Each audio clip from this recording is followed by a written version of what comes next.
Amém? Assim está escrito. Elas responderam: não, pois pode ser que não haja o suficiente para nós e para vocês.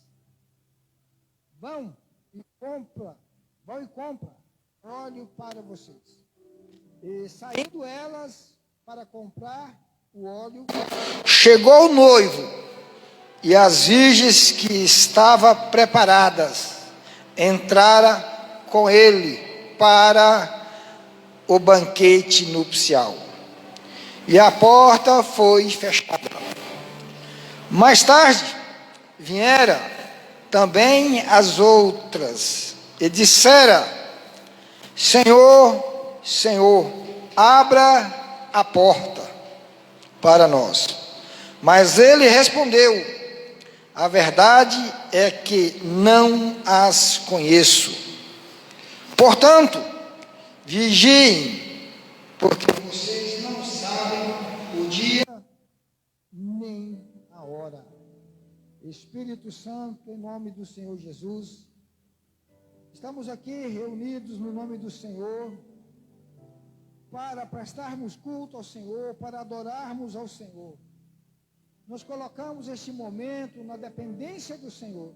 Que o Senhor fale com cada um de nós aqui. Que o Senhor revele a tua palavra, a tua graça, a tua misericórdia a cada um aqui. Em nome do Senhor Jesus.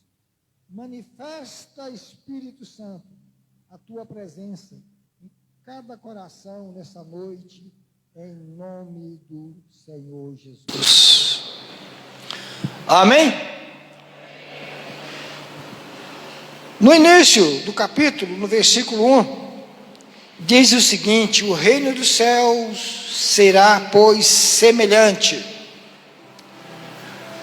Nós vivemos tempos de muita informações falsas, de muita coisa que parece ser, mas não é. E se tem uma coisa que tem há muito tempo sendo imitada, é o reino de Deus. Então tem falas e falas, situações e situações religiosas, que às vezes parece estar inserido no reino de Deus, mas não está. Não é. E a gente precisa discernir isso.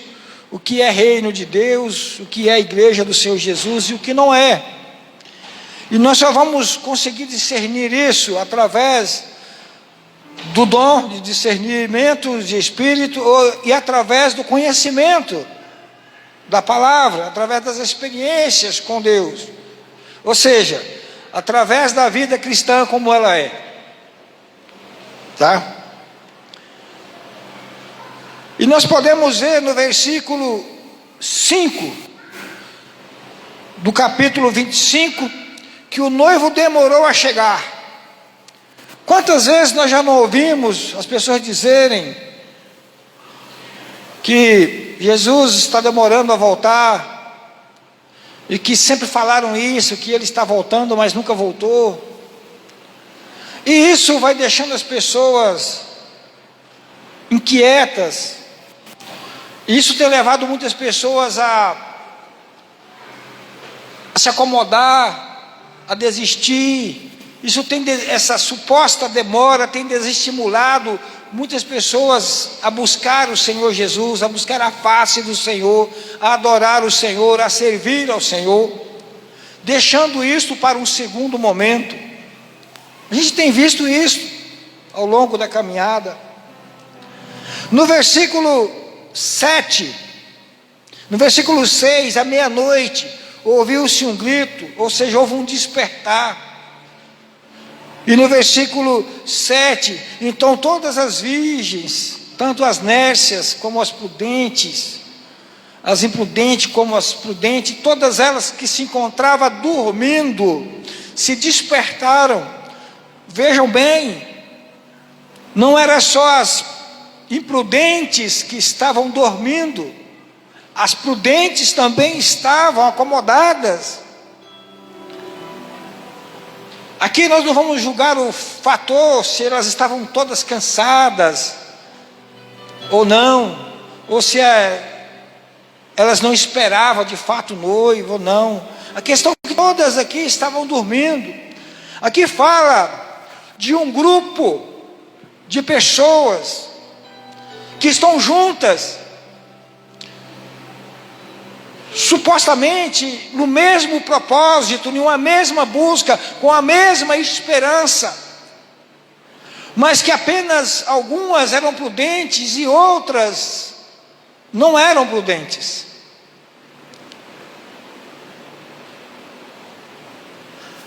Aqui nesse texto não fala das pessoas que não estão juntas, não fala aqui dos seculares, das pessoas que são céticos, que não creem, das pessoas que são ateus, das pessoas que de uma forma ou de outra, por um motivo ou por outro, desistiram da comunhão, de estar no meio, de estar com os irmãos. Aqui não fala dessas pessoas. Essas pessoas que nesse momento se encontram desigrejadas, se encontram sem congregar, se encontram sem se reunir, que não estão em comunhão com a igreja, esse pessoal nem entra nessa lista. Porque aqui estão falando de pessoas que estão junto, que estão na comunidade. E nós somos uma comunidade de bilhões de pessoas. Bilhões de pessoas. Comunidade religiosa cristã. Fora as demais que não são cristãs e que se intitula cristã. Então, de forma que estamos juntos nesse processo. Mas essas pessoas que estão fora do sistema religioso, por decepções, ou por causa de desinteresses mesmo, ou por causa de frustrações, cheio de desculpas, essas pessoas elas não entram aqui. Elas não fazem parte desse grupo aqui, relacionado aqui na parábola das 10 virgens. Talvez elas entrem em outro grupo. Mas eu quero dizer para vocês o que está escrito em Mateus capítulo 11, a partir do versículo 28, quando Jesus disse o seguinte: vinde a mim todos que estão cansados e sobrecarregados. A questão é que todos fomos chamados. Quando nós fomos chamados, nós não estávamos pertencendo, nós não pertencíamos ao reino de Deus. Talvez não estávamos nem sequer fazendo parte de uma seita, ou de uma religião, ou em casa. De forma que nós fomos chamados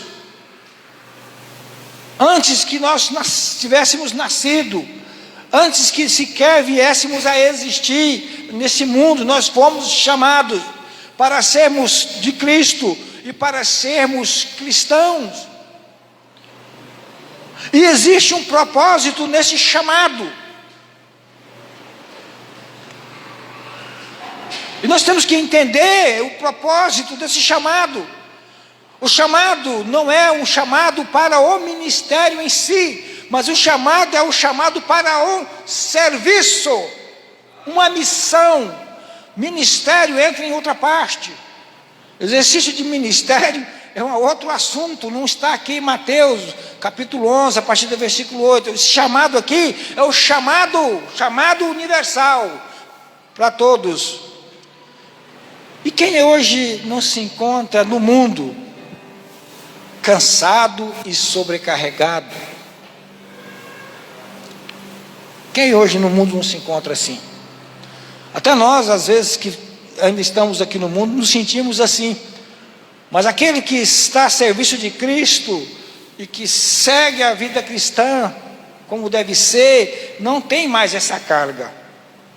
por mais que se sinta cansado fisicamente, por mais que tenhamos dificuldades na vida, nós já não temos mais esse cansaço. E a grande questão é que você tem que entender, nós temos que entender, para que realmente fomos chamados, e colocar isso em prática. Porque nós vivemos tempos tenebrosos.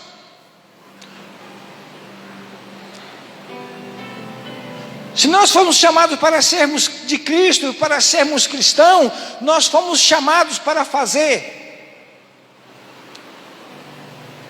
como Jesus fez, para ser como Jesus. É a nossa missão. Nós não fomos chamados para levantar bandeiras partidárias, nós não fomos chamados para sermos cabo eleitoral, e nesse sentido eu não me refiro ao ofício de trabalhar. Nós não fomos chamados para sermos cabo eleitoral, nós não fomos chamados para corrermos atrás de homens, porque quem corre atrás de homens nunca, jamais vai encontrar Deus, jamais. E o que nós estamos vendo nos tempos de hoje são as pessoas correndo atrás de homens, levantando a bandeira dos homens, mas não fomos chamados para isso. Então a questão da prudência passa por aí.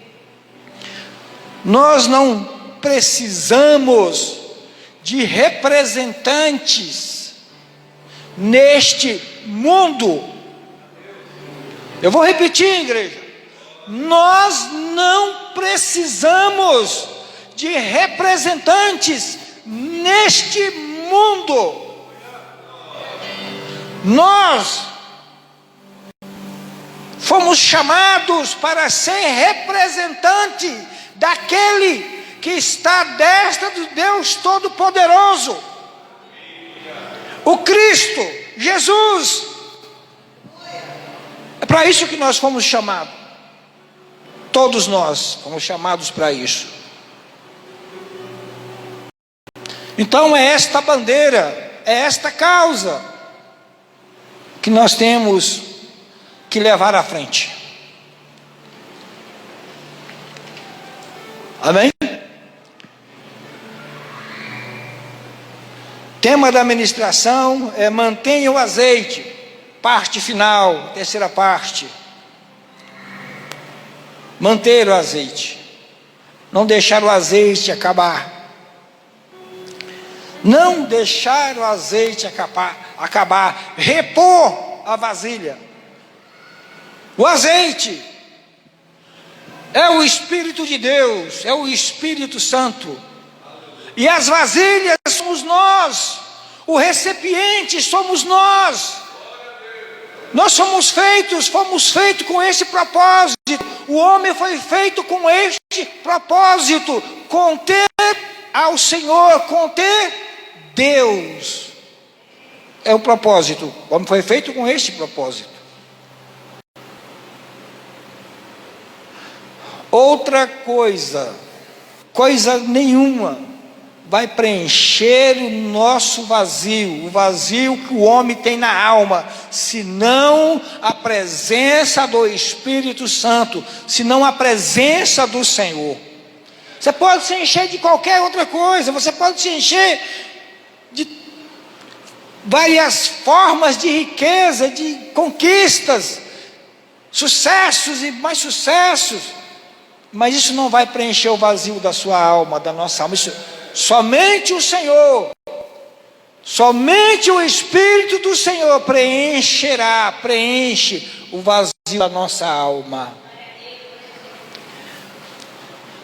Primeiro ponto, as prudentes responderam não.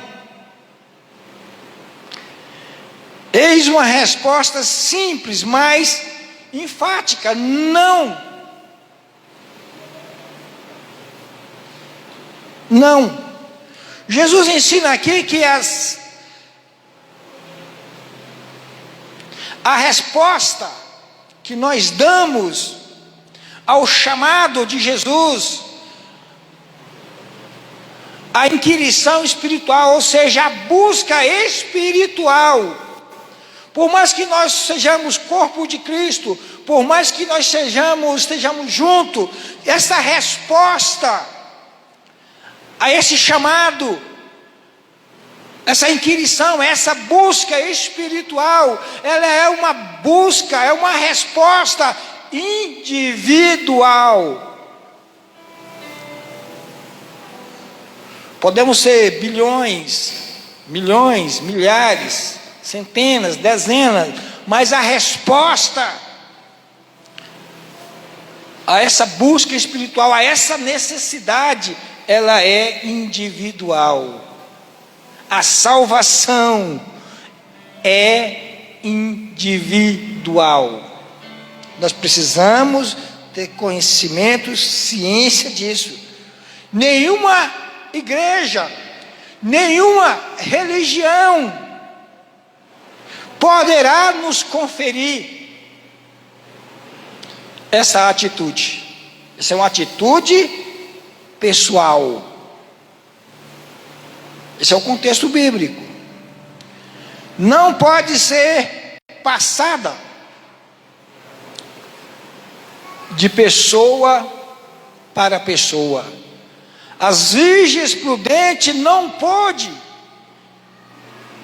teve como transferir o óleo para as outras lamparinas. A questão é, se nós transferirmos, também vamos ficar sem. A questão não foi essa. A questão é porque é intransferível de pessoa para pessoa.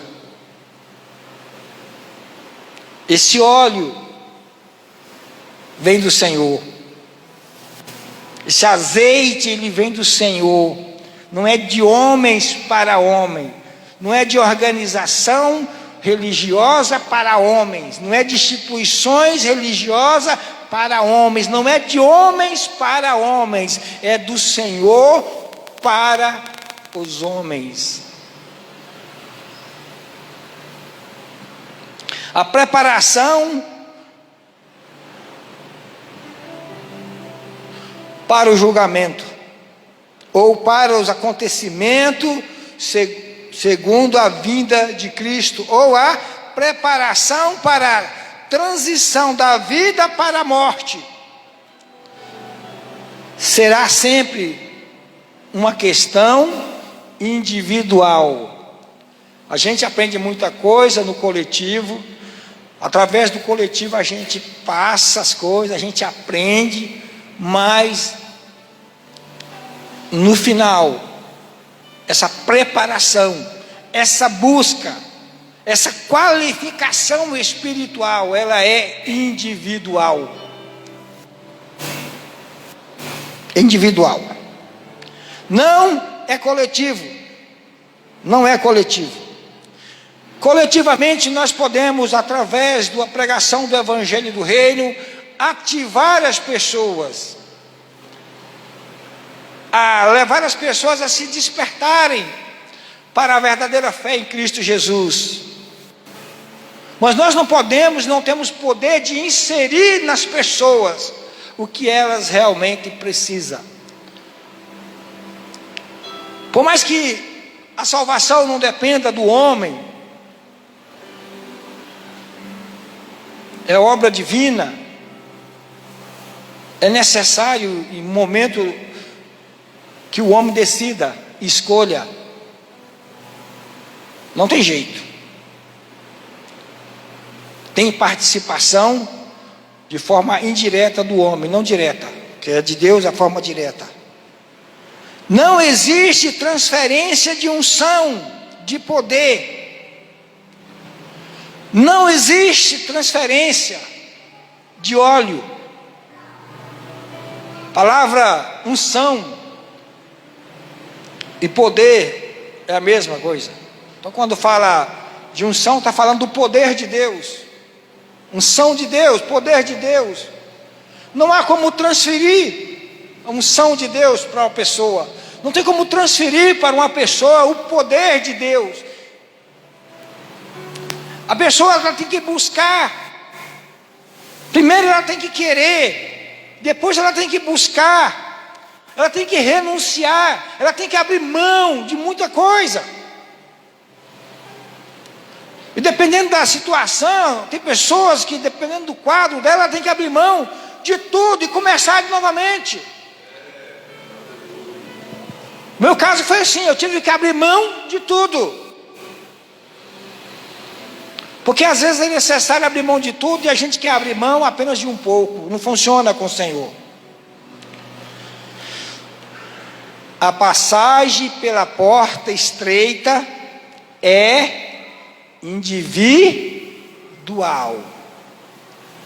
Eu não passo sozinho. O Senhor está comigo.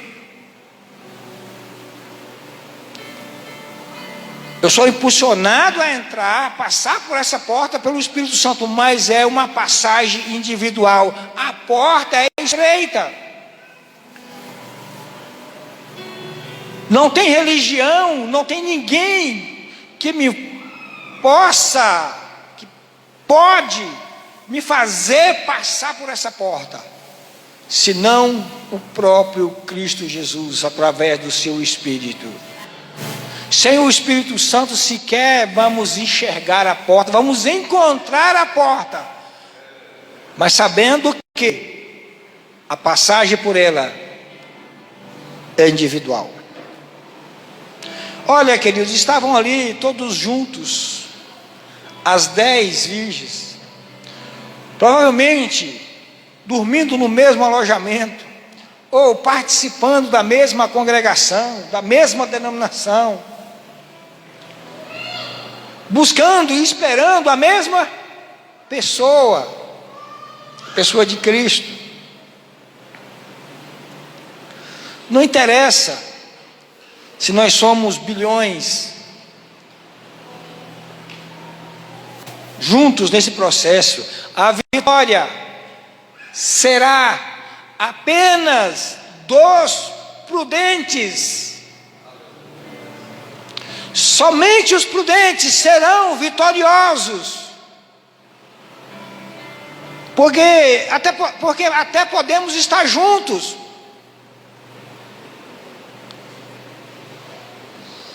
mas tocante à prudência, às vezes não comungamos do mesmo nível de prudência.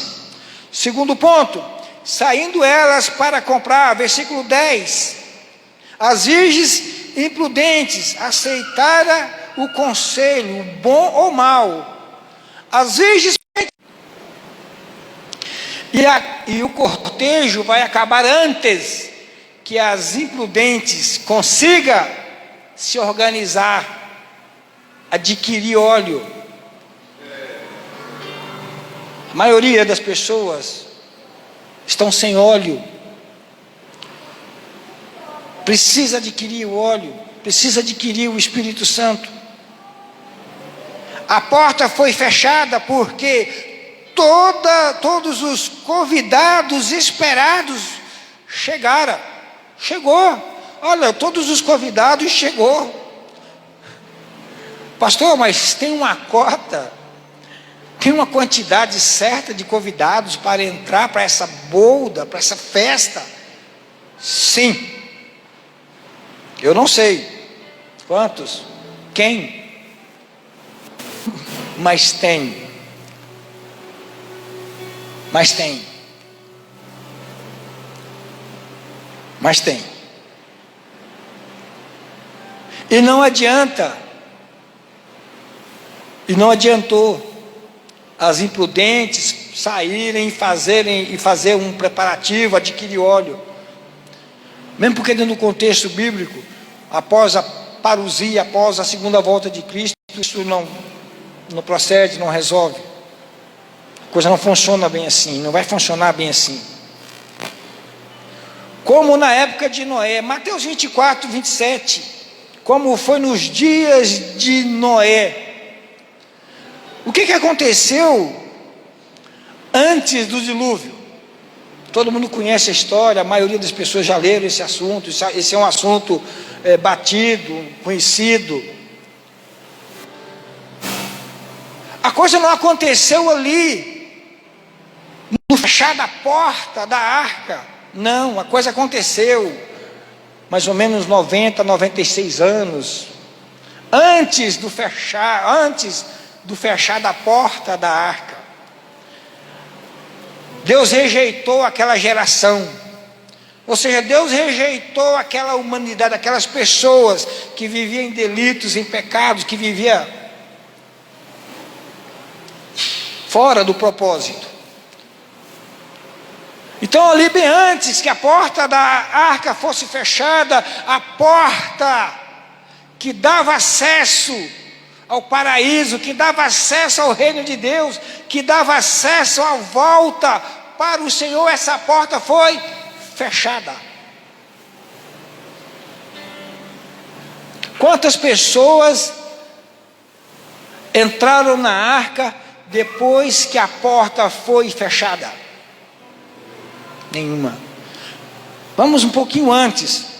Quando Deus seleciona ali Noé e seus familiares, as esposas de seus filhos, quantas pessoas a mais se converteram?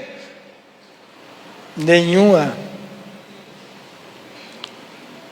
Então, queridos, não tem essa de depois que Jesus voltar e levar a sua noiva, levar as prudentes, vai haver segunda chance, vai haver um segundo momento.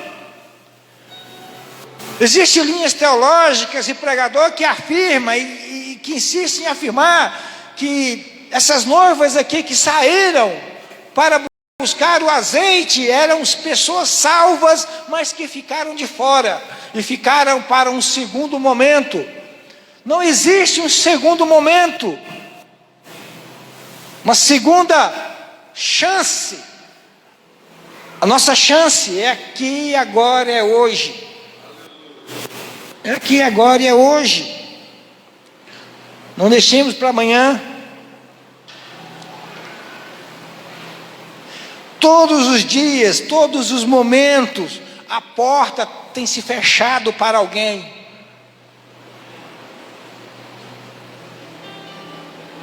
Tem se fechado para alguém. Ou porque morre, ou porque se apostata da fé.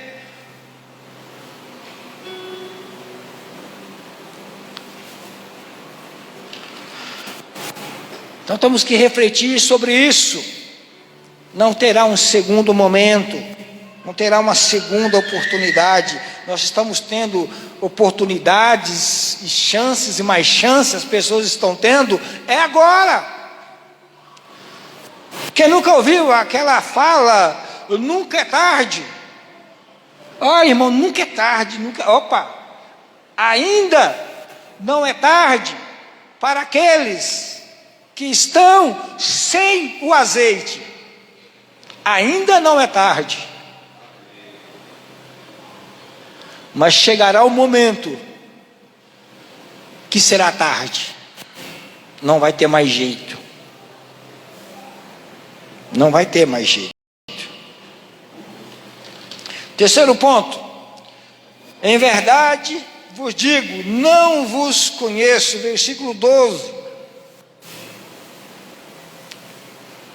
As imprudentes chegaram. Não chegaram? Bateram na porta? Mas tem um detalhe aí. As imprudentes não chegaram mais diante do noivo. Eles chegaram agora, foi diante de um juiz. Não mais o noivo, mas agora um juiz. Vai chegar o momento que Jesus não será mais o Salvador, não será mais o noivo, mas sim juiz. Porque nós vivemos num sistema muito alegórico, né? Muita gente ainda aborda a questão de Jesus como se ele ainda fosse aquele escorraçado, aquele humilhado, flagelado nas ruas de Jerusalém, rumo ao Gólgota. Esse Cristo existiu. Ele era o Filho de Deus, mas ele não mais é aquele 100% homem e 100% Deus. Agora ele é e será eternamente 100% Deus, como ele sempre foi. Então nós não servimos um Cristo flagelado, humilhado, escorraçado, espancado. Ele passou pelo processo para ser exemplo, para dar testemunho, para cumprir o propósito de redenção. Mas acabou, agora ele não é mais aquele Cristo lá da Judéia, da Galileia, ele não é mais. E ele, como não é mais aquele Cristo lá, também vai chegar o momento que ele vai deixar de ser o noivo, vai deixar de ser o Salvador, para ser absolutamente Senhor e Juiz. Ah, mas é amor. Lê a sequência. Fogo consumidor,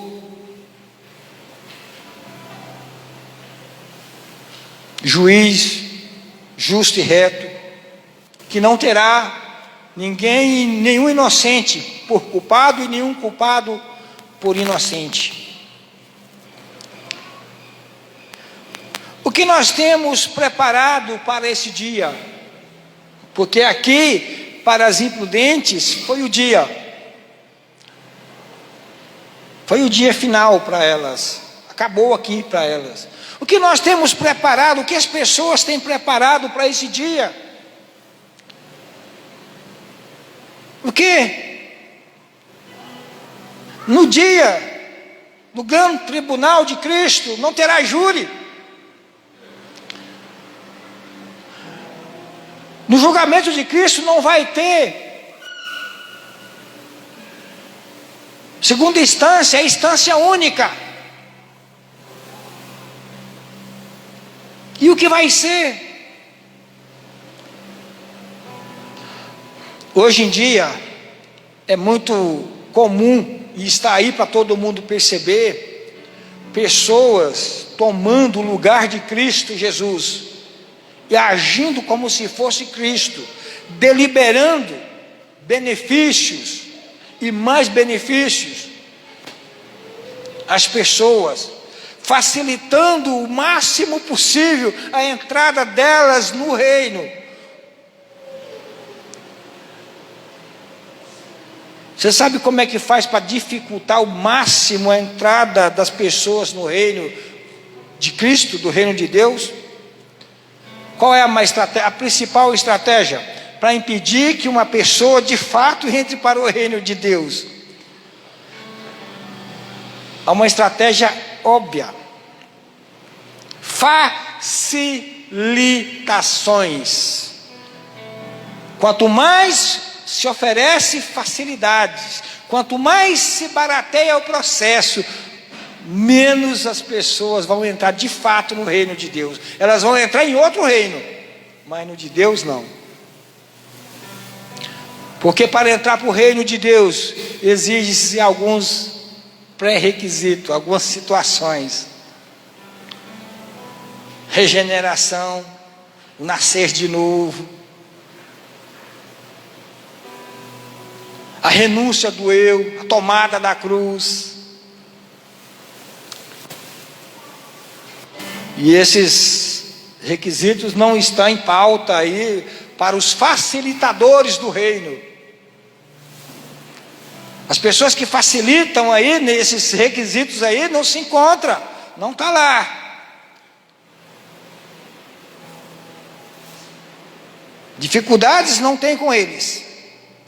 Aqui não se trata de perda parcial. As imprudentes, elas não teve perda parcial. A perda aqui foi total. Porque existem pessoas e linhas teológicas e pregadores que falam, não, elas perderam o reino com Jesus, mas não perderam a salvação. Conversa. Alguns dizem que essas 5 imprudentes aqui eram todas salvas. Conversa, elas nunca foram salvas. Porque não tem como um imprudente ser salvo. Porque uma das características do salvo é justamente a prudência, a responsabilidade.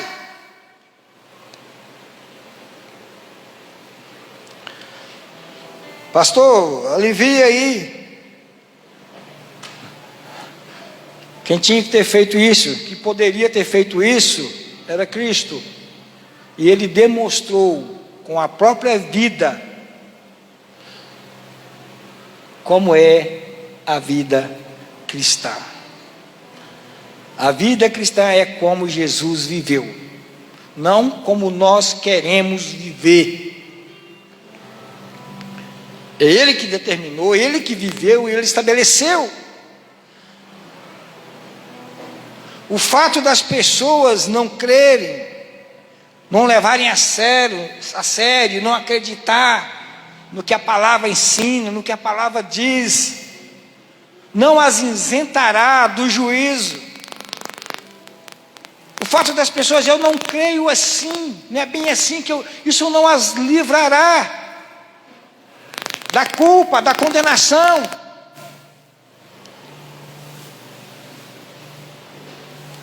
Porque tem pessoas que, eu não acredito, eu não creio assim, eu não creio nisso, eu não creio naquilo outro. Não precisa crer. Não precisa crer. Porque os seculares, eles não creem. Muitos não acreditam. Mas o fato deles não crer, não acreditar, não obedecer, não temer, não os isentará, não vai isentar ninguém do juízo. Os verdadeiros discípulos de Jesus sabem a proximidade desses fatos ou dos fatos vindouros. Os verdadeiros discípulos de Jesus sabem, porque isso é uma questão espiritual. Quando eu chego para o pastor Edgar e falo para ele, olha, a coisa está afunilando, a coisa está complicada nessa área, ele me fala a mesma coisa. Quando a gente conversa com alguns irmãos, a coisa está assim, está assado, não é porque a gente está deduzindo, a gente não está deduzindo nada. Existe um Espírito que nos ensina, que nos alerta, que nos desperta, que nos impulsiona.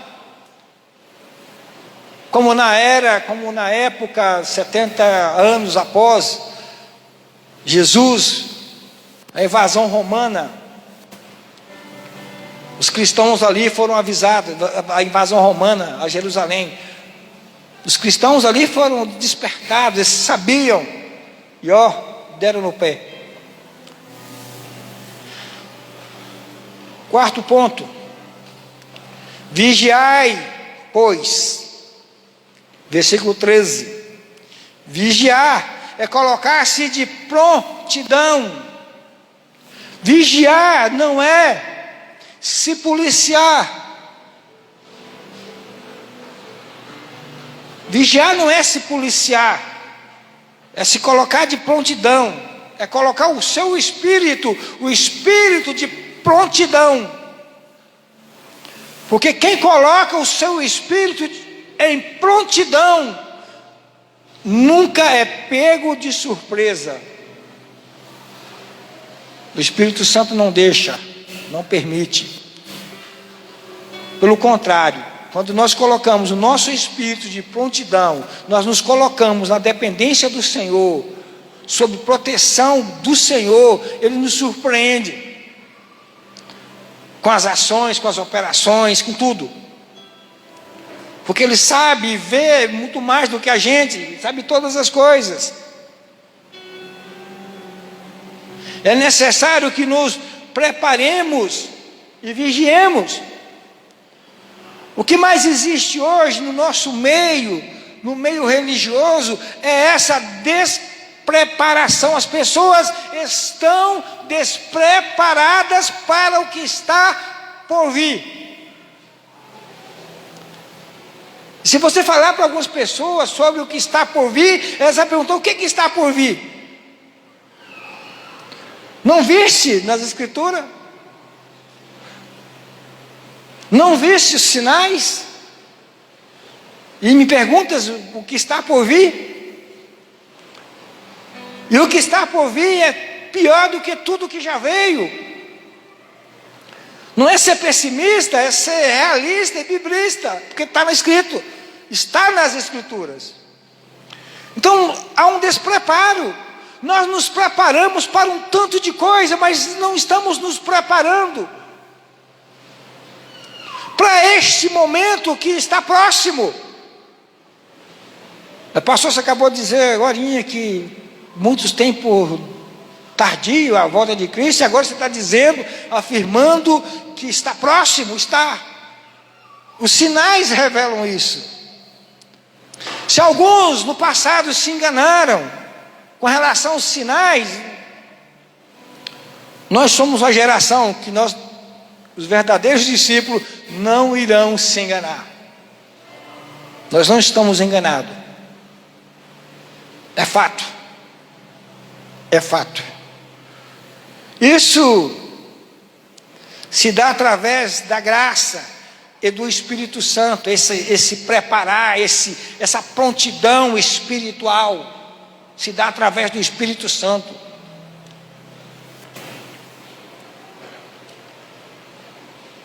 Graça, aqui é a graça salvífica, não a graça comum, porque quando Deus disse, quando a palavra diz que Deus amou o mundo de tal maneira, está se referindo à graça comum, todo mundo. Mas a graça salvífica é uma outra questão. A graça salvífica é para efeito de salvação.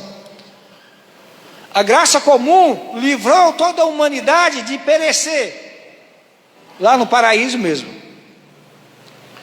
E a graça salvífica vai livrar os verdadeiros discípulos de Jesus, os prudentes, de perecer eternamente. Vigilância de espírito, característica dos prudentes. Posicionamento espiritual. Para a maioria das pessoas que vivem neste mundo, o que elas têm, ou terá de bom, é esta vida terrena. Certo?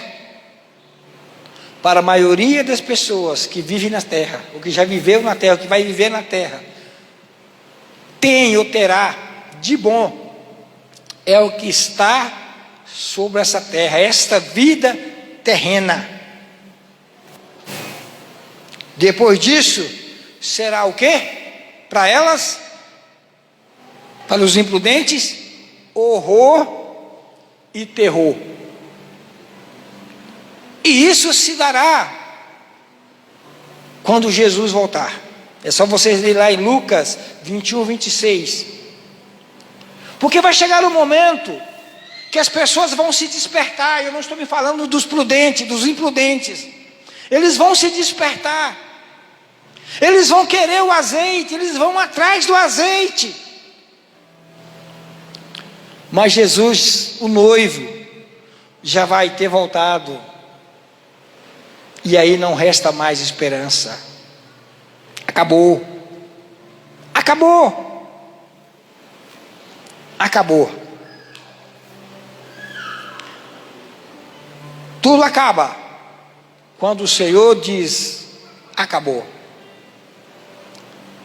Não são os homens que vão dizer acabou. Não sou eu, não é ninguém. Mas o próprio Senhor vai dizer em um determinado momento: acabou. Em qualquer momento, um momento aí, de agora avante, a qualquer momento, a porta vai fechar. A porta vai ser fechada. E aquele que está em nós, que é maior do que tudo que está no mundo, vai deixar de convencer as pessoas do juízo e do pecado, porque elas vão ter sido rejeitadas pelo Senhor e ponto, e acabou, não vai adiantar mais. Então esse negócio de nunca é tarde, isso não procede. Não procede. Para concluirmos, ainda há tempo. Ainda há tempo para adorarmos, para nos santificarmos, para louvarmos, para prestarmos culto, para servirmos, para glorificarmos o Senhor. Ainda há tempo. Há tempo para o individual, há tempo para o coletivo, para a igreja. Mas é sabido que esse tempo vai acabar. Esse tempo vai se encerrar. Nós vivemos em uma época, em um tempo, que as pessoas elas não querem ouvir. Elas não querem ouvir. Então temos que mudar a estratégia. Eles não querem ouvir? Então, que sejamos ousados,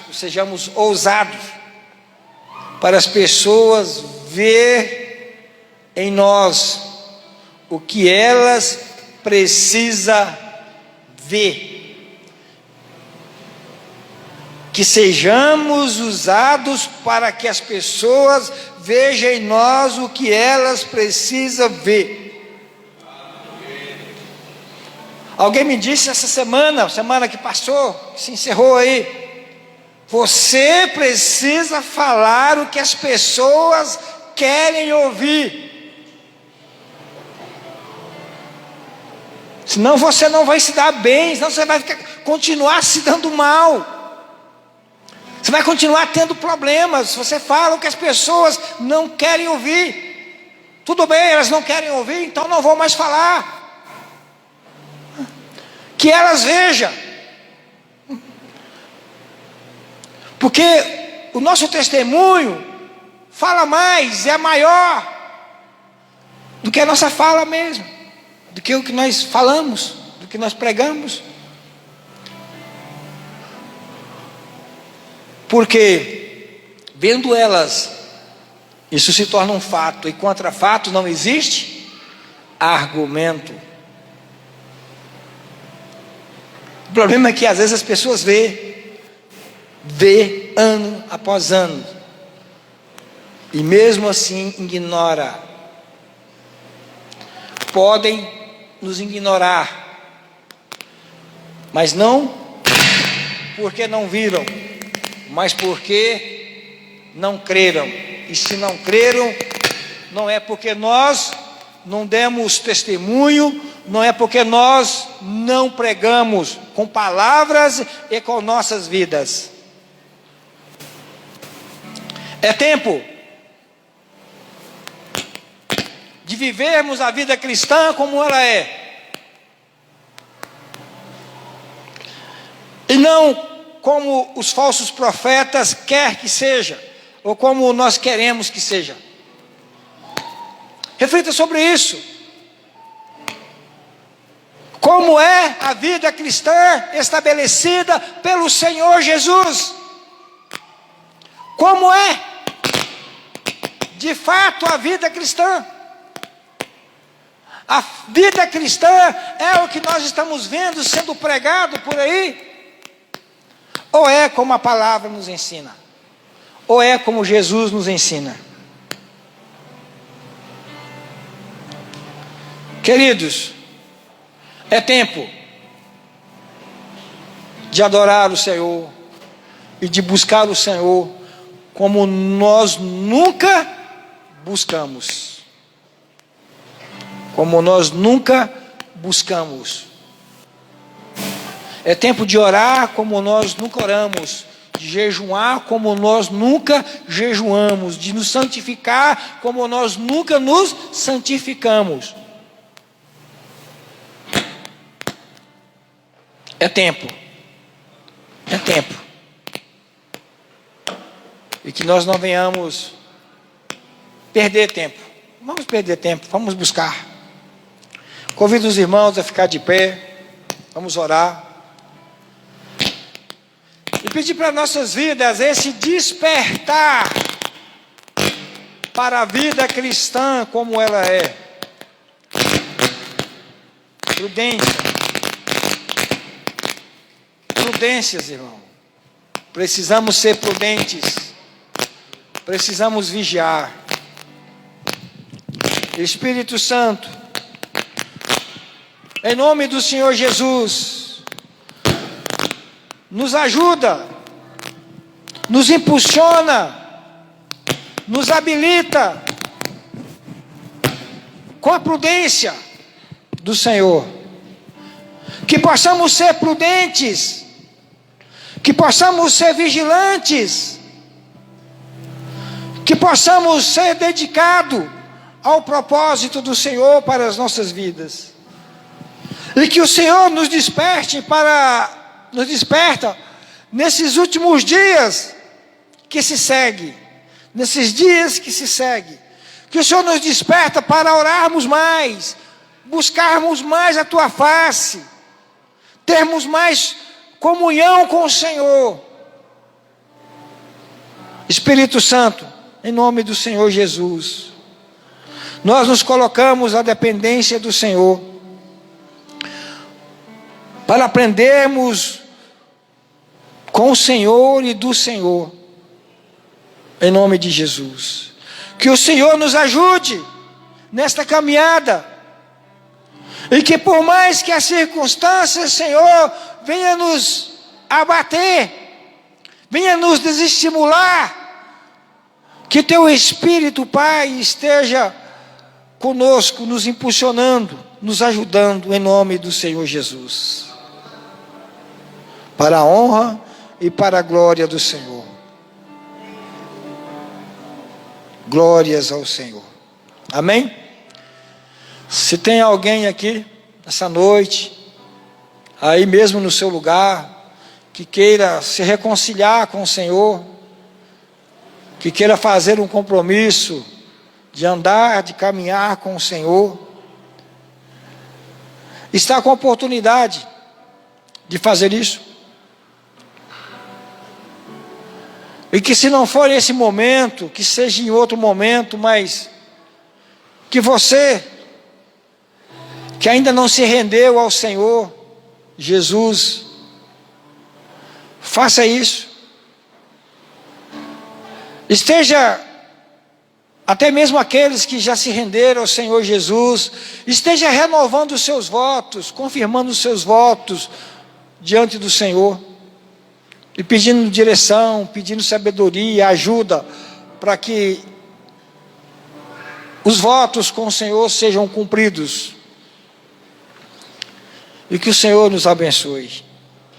Que a graça do Senhor Jesus, o Cristo, e o amor de Deus, e a comunhão do Espírito Santo, seja com cada um de vocês aqui, em nome do Senhor Jesus. E que toda honra e toda glória seja dada ao Senhor. Glória seja o nome do Senhor, glorificado seja o nome do Senhor. Amém? Glória a Deus.